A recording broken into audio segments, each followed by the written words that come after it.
Kaixo artistak, hona gatoz, kenketekin.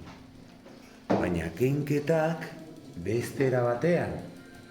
Egoera bat daukagulako. Zer gertatzen da hemen? Kenketa honetan ezin dugula egin 3 ken 8. Orduan zelan egingo dugu?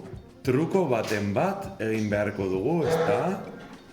Hementxe daukagu 73 eta 10koei zehozer eskatu behar diegu. Beraz, esango diegu 10,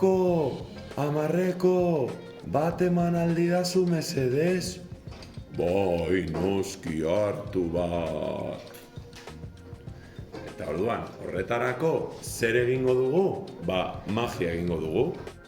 Pling! Ui, eskerrik asko 10, baina zer emango didazu Pling! Ai, 10, eskerrik asko. Orduan non jarri behar dut zure zenbakia? Pling! Oh, eskerrik asko 10, orain 13 ditut. Eta 13 ken 8 errezagoa da. Ez da? 13, 12, 11, 10, 9, 8, 7, 6 eta 5 da.